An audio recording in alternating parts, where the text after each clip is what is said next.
अस्सलाम वालेकुम स्टूडेंट्स। आज जो हम टॉपिक पढ़ने जा रहे हैं ये टॉपिक है लीनियर मोमेंटम।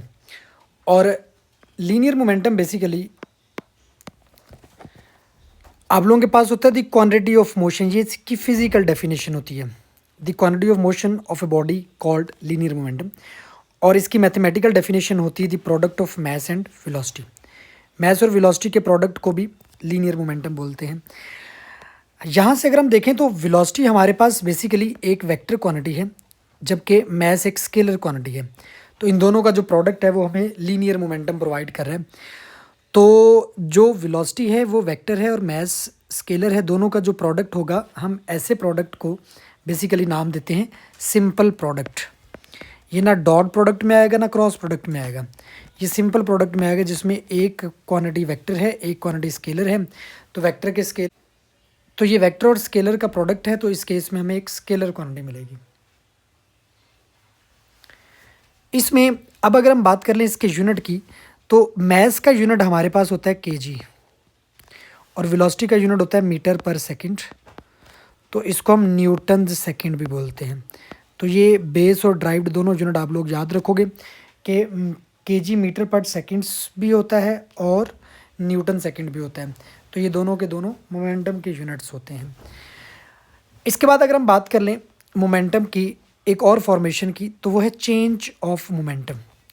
तो अगर हमें चेंज ऑफ मोमेंटम फाइंड करना हो तो हम फार्मूला ये वाला यूज़ करेंगे, P is equal to M V. बस जस्ट उसके साथ लिख लेंगे कि जब वेलोसिटी का चेंज आएगा तो डेफिनेटली ऑटोमेटिकली मोमेंटम में चेंज भी प्रोड्यूस हो जाएगा। तो अब जो चेंज ऑफ वेलोसिटी है ये हमारे पास बेसिकली होती है final velocity minus initial velocity. So अगर हम change of momentum change of velocity की जगह पे वैल्यूज़ पुट कर दें, सो हमारे पास इक्वेशन आ जाएगी delta P is equal to M V F minus M V I.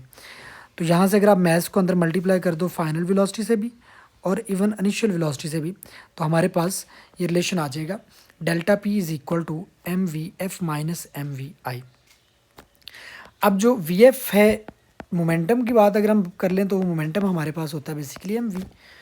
तो ये एम वी एफ को हम फाइनल मोमेंटम बोल देंगे, एम वी आई को हम इनिशियल मोमेंटम बोल देंगे। तो इसको बोलते हैं बेसिकली चेंज ऑफ मोमेंटम। मैंने यहाँ पे क्वेश्चन पुट किया है। क्वेश्चन ये है कि कोई एक क्रिकेट बॉल है और उसकी उसका इनिशियल मोमेंटम है वो एम वी है, और वो एक दीवार से है कुलयन करता है और कुलयन के बाद वो सेम मोमेंटम से बैकवर्ड डायरेक्शन में मूव करता है, तो उसका फाइनल मोमेंटम भी बेसिकली एम वी है। तो आपसे क्वेश्चन पूछा जाता है कि आप उसका चेंज ऑफ मोमेंटम बताओ। तो असल में क्वेश्चन ये आता होता है कि if the initial momentum of the body is M V and its collide with the wall and bounce back with the same momentum then find its change of momentum. तो असल में आप लोग यहाँ से याद रखोगे कि जो चेंज ऑफ मोमेंटम होगा वो आपके पास असल में आएगा final momentum minus initial momentum. तो अब अगर आप यहाँ से डायग्राम में देखो तो बॉडी इनिशियली राइट डायरेक्शन में आ रही है और फाइनली लेफ्ट डायरेक्शन में जा रही है, तो इसका जो फाइनल मोमेंटम होगा वो बेसिकली माइनस साइन के साथ आएगा। तो आपके पास आ जाएगा P F is equal to minus M V. तो अगर आप लोग यहाँ पे इसमें पुट कर दो तो इनिशियल मोमेंटम फाइनल मोमेंटम आपके पास माइनस एम वी है और इनिशियल मोमेंटम आपके पास एम वी है। तो बेसिकली ये मिल के हो जाएगा माइनस टू एम वी। सो यहाँ से अगर आप देखो तो डेल्टा ऑप्शन जो है वो करेक्ट ऑप्शन होगा।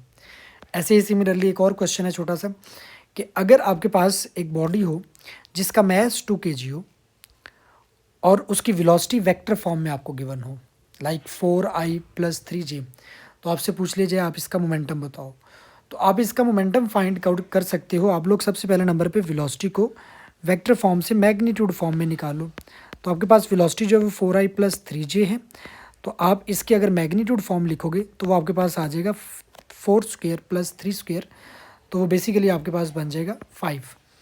तो आप लोग के पास जो स्पीड आएगी वो 5 मीटर पर सेकंड आ जाएगी मैग्नीट्यूड फाइंड करके। अब आप जस्ट मोमेंटम के फॉर्मूला में पुट करो P is equal to M we.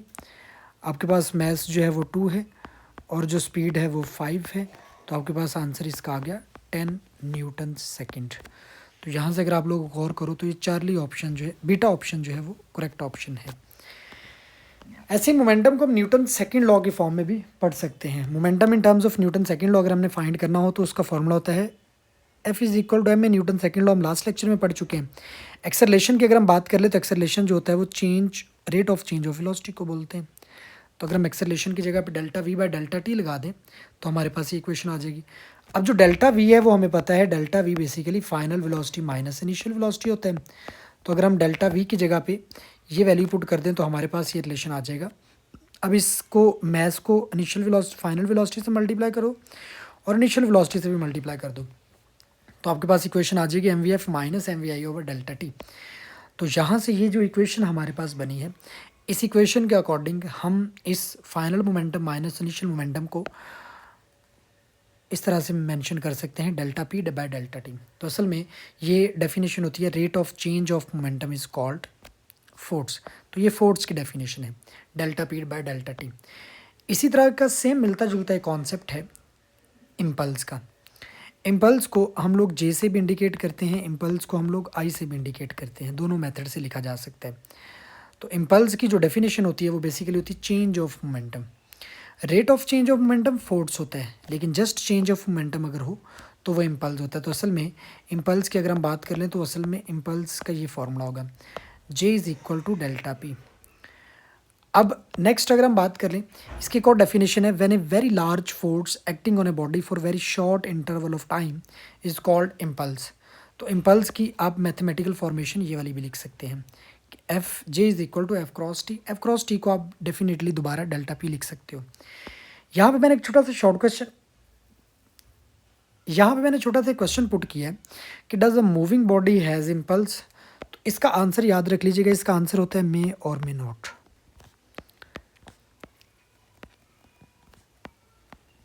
किस तरह से, तो आप लोग इसको सॉल्व कर सकते हो जी।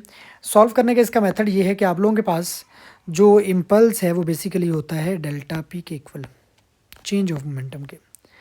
अब अगर आप चेंज ऑफ मोमेंटम को ओपन करते हो तो आप इस फॉर्मूले को ऐसे लिख सकते हो, J is equal to M into V F minus V I, basically M into change in velocity. अब यहाँ से आप इसके दो रिलेशन फाइंड आउट कर सकते हो। एक रिलेशन ये है कि अगर बॉडी की स्पीड कांस्टेंट हो, और दूसरा रिलेशन ये अगर बॉडी की स्पीड कांस्टेंट ना हो। ठीक है, तो फर्स्ट रिलेशन ये है इफ़ वी इज़ कांस्टेंट, अगर वी कांस्टेंट हो तो आपके पास चेंज ऑफ वी जो है वो ज़ीरो हो जाएगा। तो मतलब फाइनल और इनिशियल जो है वो इक्वल हो जाएंगे। तो अगर इनिशियल और फाइनल वेलोसिटी दोनों सेम हो जाएं तो इस केस में आप लोगों के पास जो change of momentum basically impulse जो है वो ज़ीरो हो जाएगा। इसका मतलब अगर बॉडी कांस्टेंट स्पीड से मूव कर रही हो तो उसका इम्पल्स ज़ीरो होता है, लेकिन अगर बॉडी वेरिएबल स्पीड के साथ मूव कर रही हो, उसकी स्पीड कांस्टेंट ना हो, if V is not equal to constant, so इसका मतलब ये होगा कि अब फाइनल माइनस इनिशियल या फाइनल और इनिशियल भी जो है वो एक दूसरे के इक्वल नहीं होंगी, जिसकी वजह से आप लिखोगे चेंज ऑफ मोमेंटम भी जो है वो नॉन ज़ीरो रहेगा। तो ये आपके पास था जी मोमेंटम और इम्पल्स से रिलेटेड। अब इसी तरह से आप लोग यहाँ से ये बात याद रख सकोगे कि जो इम्पल्स का फॉर्मूला है वो आपके पास होता है एफ क्रॉस टी। यहाँ से अगर आप जस्ट फोर्स फाइंड कर लो तो फोर्स आपके पास आ जाएगी जे डिवाइडेड बाय टी। अगर आप इस इक्वेशन में देखो और जे को कांस्टेंट कंसीडर करो, अगर जे कांस्टेंट हो तो आपके पास फोर्स का टाइम के साथ इन्वर्स रिलेशन बन रहा है। इसका मतलब ये है कि अगर आप लोग फोर्स की वैल्यू को बढ़ाओगे तो टाइम इम्पैक्ट जो है वो कम हो जाएगा। इस केस में हम जो फोर्स है इस फोर्स को बोलते हैं इम्पल्सिव फोर्स, इम्पल्सिव फोर्स, और जो टाइम है हम इस टाइम को बोलते हैं इम्पैक्ट टाइम, इम्पैक्ट टाइम। तो अगर आप लोगों के पास किसी भी बॉडी पे लगने वाली फोर्स ज़्यादा हो तो उसका इम्पैक्ट टाइम कम होता है, और अगर बॉडी पे लगने वाली फोर्स कम हो तो उसका इम्पैक्ट टाइम जो है वो ज़्यादा होगा। यही हम लोग इस टॉपिक में इम्पल्स रिलेटेड चीज़ों को स्टडी करते हैं।